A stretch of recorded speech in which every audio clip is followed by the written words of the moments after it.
하나님의 말씀은 누가복음 1장 26절로 38절까지 교독을 하실 때에 마지막 절은 다 같이 읽겠습니다.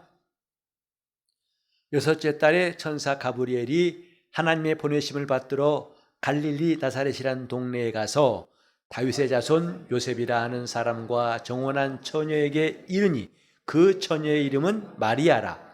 그에게 들어가 가로되 은혜를 받은 자여 평안할지어다. 주께서 너와 함께 하시도다 하니 처녀가 그 말을 듣고 놀라 이런 인사가 어찌함인고 생각하매 천사가 일러 가로되 마리아여 무서워 말라. 네가 하나님께 은혜를 얻었느니라. 보라 내가 수태하여 아들을 낳으리니 그 이름을 예수라 하라. 저가 큰 자가 되고 지극히 높으신 이의 아들이라 일컬을 것이요 주 하나님께서 그 조상 다윗의 위를 저에게 주시리니 영원히 야곱의 집에 왕노릇 하실 것이며 그 나라가 무궁하리라. 마리아가 천사에게 말하되 나는 사내를 알지 못하니 어찌 이 일이 있으리이까. 천사가 대답하여 가로되 성령이 내게 임하시고 지극히 높으신 이의 능력이 너를 덮으시리니 이러므로 나실 바 거룩한 자는 하나님의 아들이라 일컬으리라. 보라 내 친족 엘리사벳도 늙어서 아들을 배었느니라. 본래 수태하지 못한다 하던 이가 이미 6달이 되었나니 대저 하나님의 모든 말씀은 능치 못하심이 없느니라.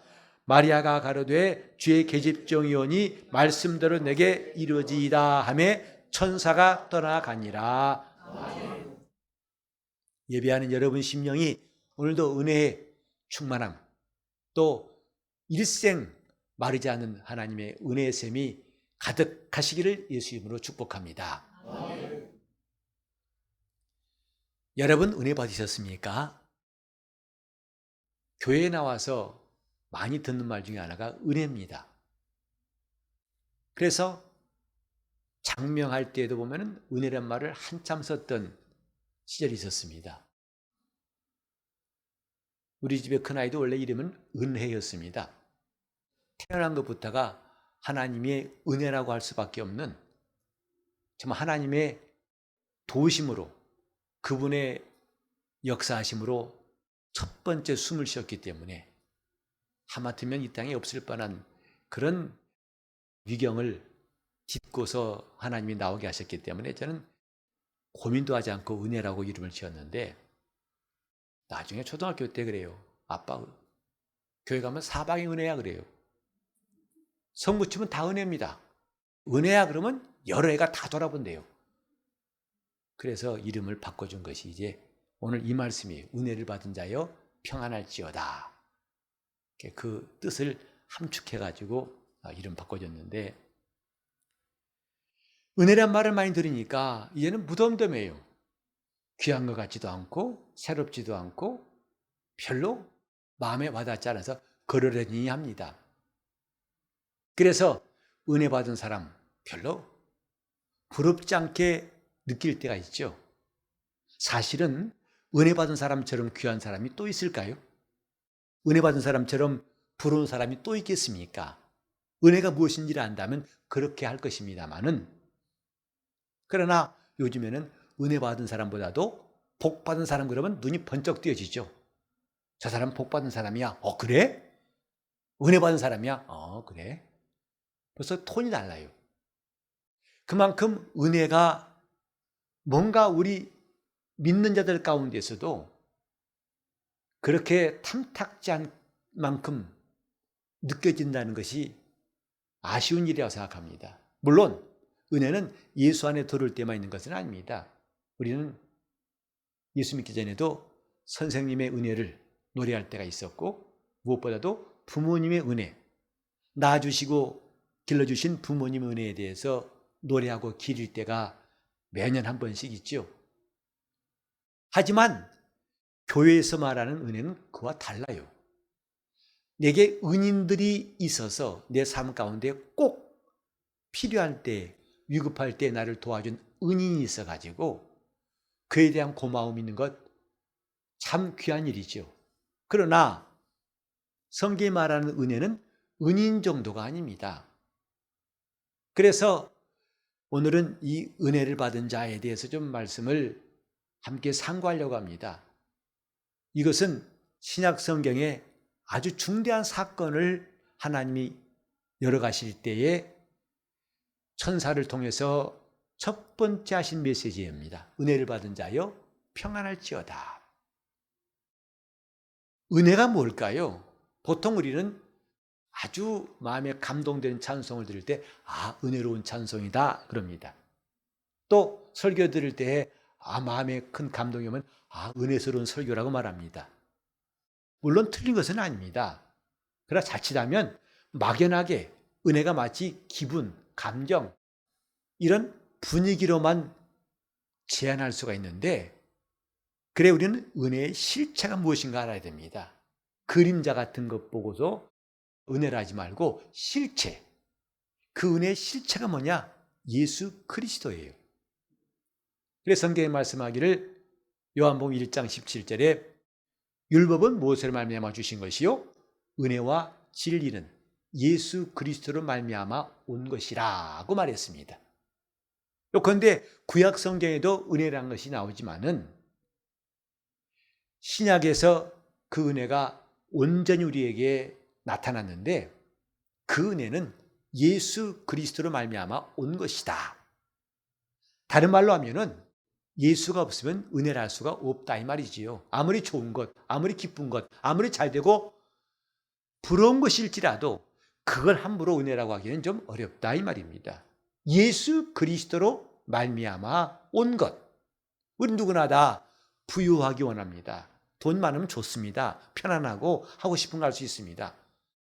그래서 부자가 되는 것 싫어하는 사람 아무도 없을 거예요.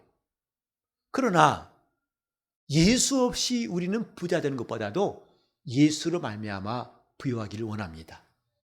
물질도 영적인 것도 예수로 말미암아 부유한 것이 진짜라고 우리는 알고 있습니다. 주님께서 부유하신 자이시지만 가난하게 되셨다고 성경에 말씀했어요. 가난한 분이 아니라 부유하신 분이지만은 고의로 가난하게 되셨다. 이는 너희를 부유케 하려 하심이라. 이렇게 우리가 예수 안에 들어와서 그분으로 말미암아 부유케 되는 거, 그게 중요한 겁니다. 혹시 여러분 가끔 가다가 로또 한번 사가지고 로또 한번 제대로 맞았으면 좋겠다 하는 공상, 상상 해본 적이 있다 없다? 아마 적다 많다 많을 겁니다. 물어보나만 합니다. 예수 믿는 사람도 별 수 없더라고요. 이럴 때 로또 한번 맞았으면 좋겠다는 말 나올 수밖에 없죠. 그럴 때가 많죠.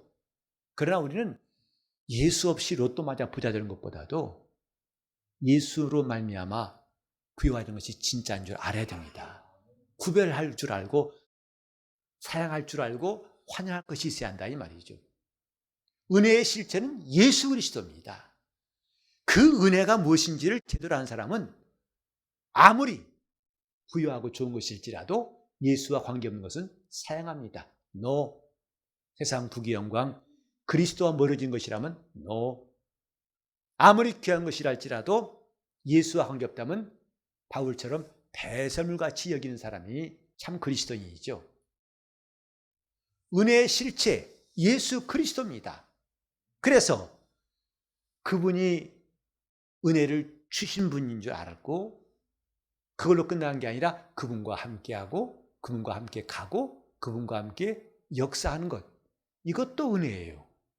그리고 그분이 다스리고 지배하시는 것, 나를 거느리시는 것, 그래서 그분 한 분만으로 만족함을 누리는 그것이 은혜입니다. 오늘 많은 교인들이 은혜 받았다 하지만 만족이 없고 은혜 받았다 하지만 괴롭고 외로워해요. 그건 뭔가 우리가 지금 영적 생활을 제대로 하고 있지 않다 생각합니다. 진정한 은혜라면은 그분만으로 만족하는 겁니다. 그분만으로 나의 모든 것이라고 고백하고 그분을 따라가는 거지요. 그리고 마침내 예수의 나라에 들어가서 그분의 나라를 상속하는 것, 다 은혜 안에 있는 것들입니다. 그러니 이 은혜가 얼마나 크고 넓은지는 상상할 수가 없어요. 우리가 매년 연말 되면 부르는 찬송, 지금까지 지내온 것 주의 크신 은혜라. 수십 년 살아오면서 그 인생의 험산 줄령을 넘어오면서 하나님의 도우심 없이는 살 수 없는 그 순간들을 지나온 성도들이 그걸 회상하면서 부르는 찬송 참 은혜롭습니다. 그런데 우리는 앞으로 그분이 베푸실 은혜가 얼마나 큰지 차라리 지금까지 받은 은혜는 손바닥만한 구름만도 못하다는 것을 헤아릴 수 있어야 됩니다. 앞으로 베푸실 은혜는 더 많다, 엄청나다, 이렇게 깨닫는 사람은 하나님 앞에 신령한 은사를 사모하고 은혜를 구한 일을 쉬지 않습니다.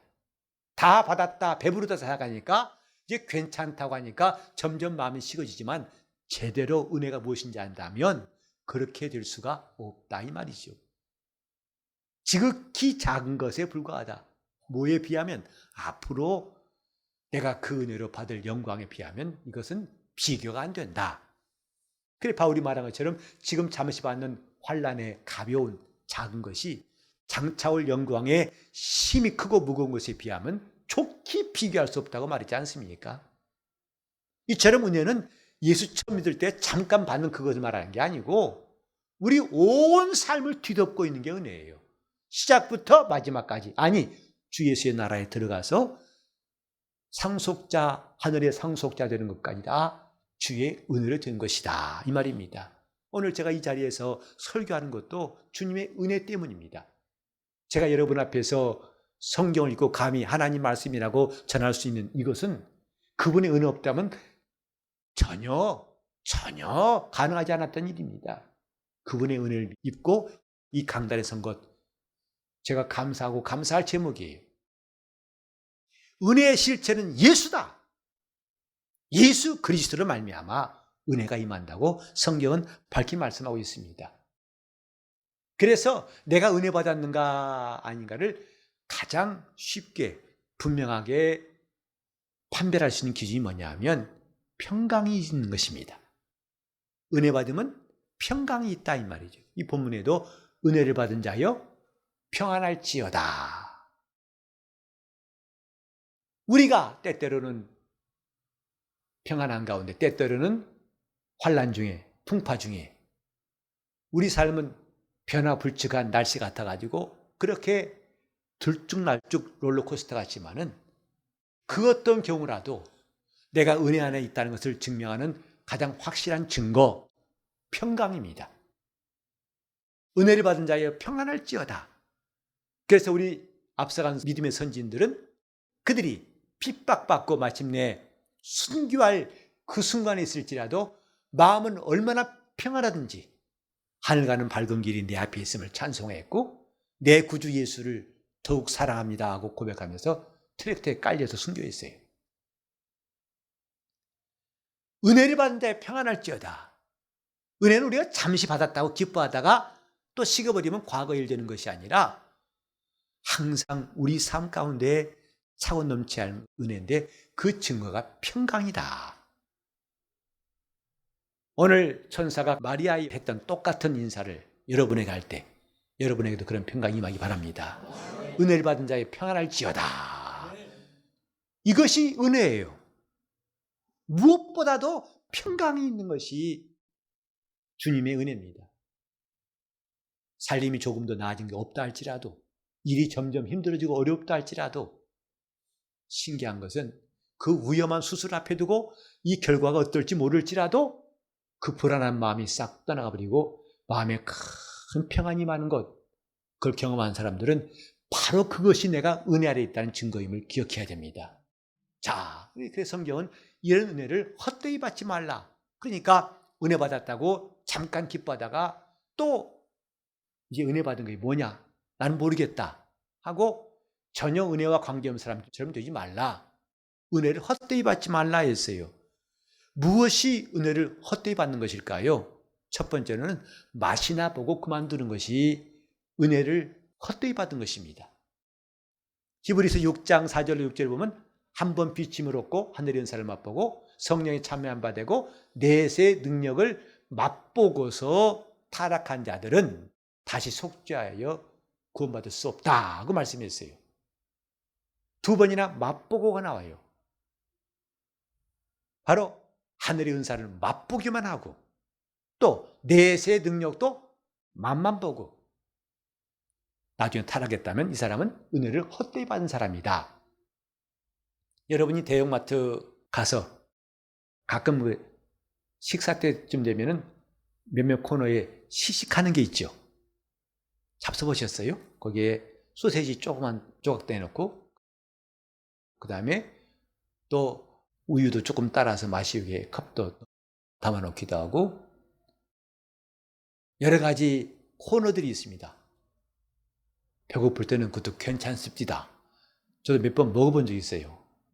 그 조금인데도 먹으니까 시장기가 면해지고 좋더라고요. 그러나 그건 맛보고 가는 것이지 그것 가지고 배부르라는 것은 아니죠.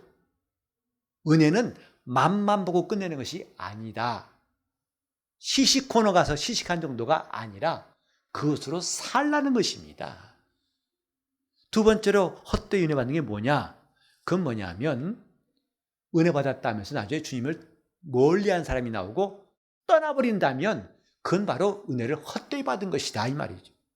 아무리 은혜 받았다고 펄펄 뛰고 좋아했다 할지라도 마침내 주님과 멀어지고 그분을 떠나버린다면 그건 은혜를 헛되이 받은 것입니다.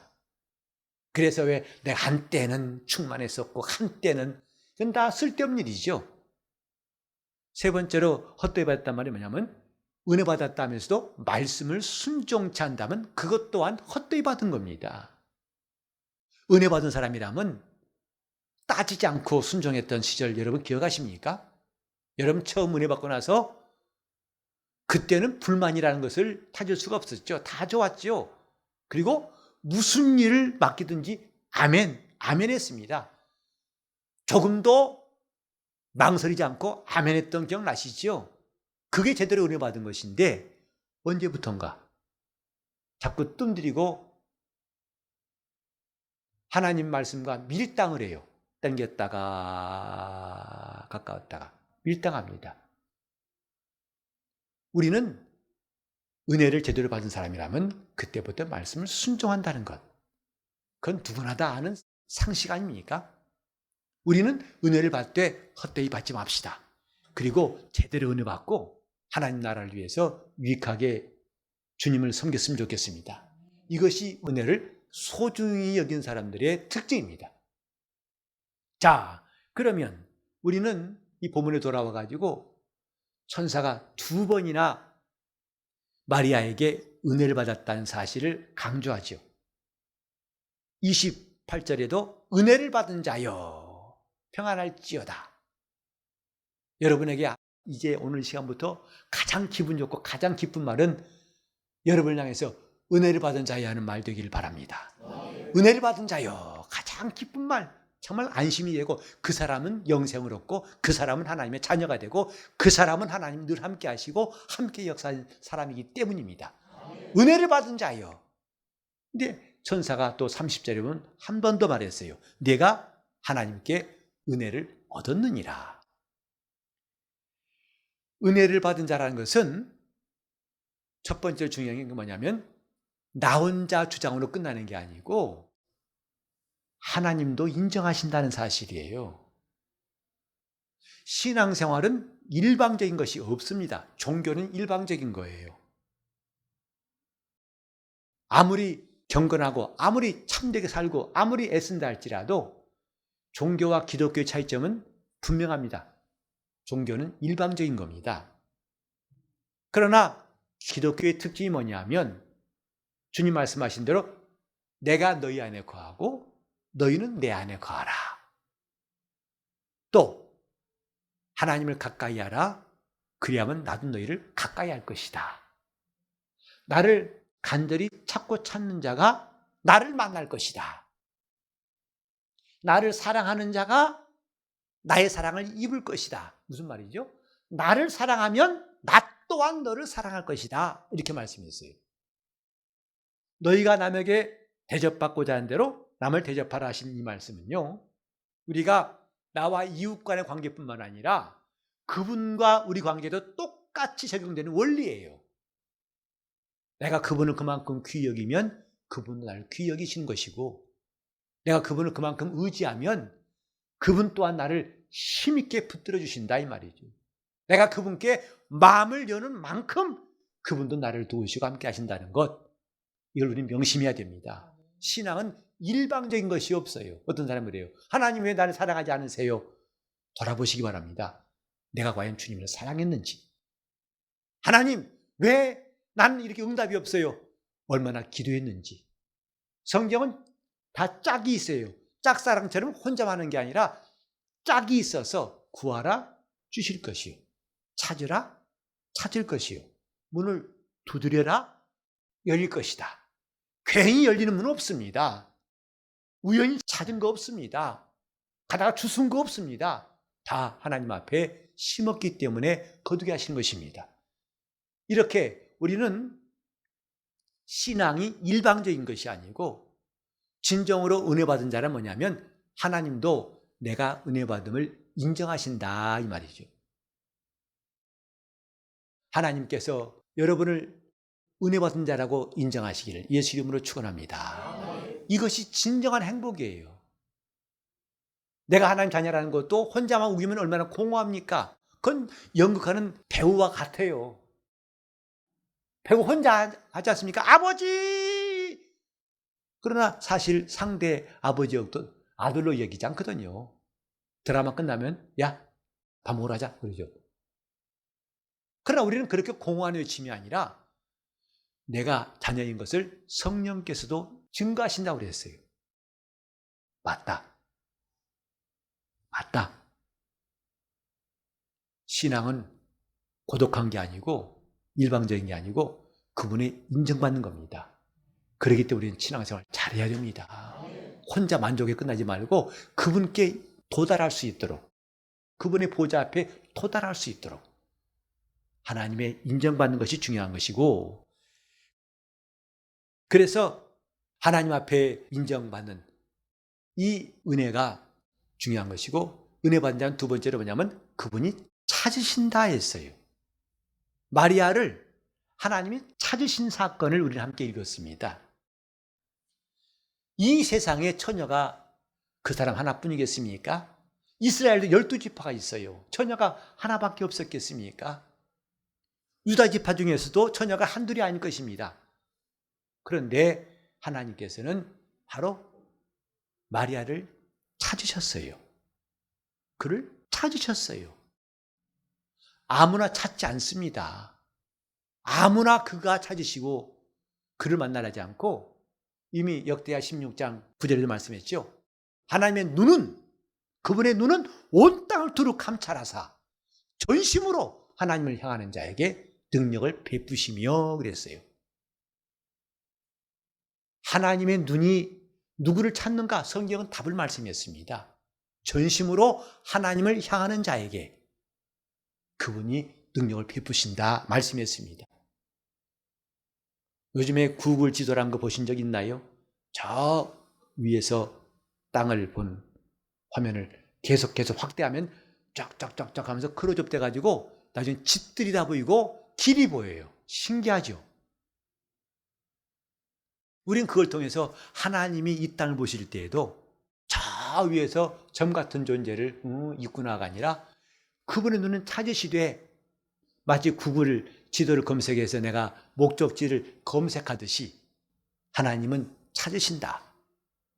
누구를? 은혜 받은 사람을 찾으시는 거예요. 세 번째로 하나님은 은혜 받은 사람을 쓰시려고 한다 이 말이죠. 하나님이 쓰신 사람은 다 은혜 입은 사람들이에요. 저 사사기 보면은 모두가 다 유다 지파가 아닙니다. 다른 지파도 여러 명 쓰임 받았어요. 꼭 유다 지파가 아닐지라도, 예수께서 오시는 그 유다 지파가 아닐지라도 바로 여호사도 그렇고 사사 가운데도 다른 지파 사람이 있었습니다. 왜요? 공통점이 있습니다. 뭐냐면 하나님께 은혜를 입은 자예요.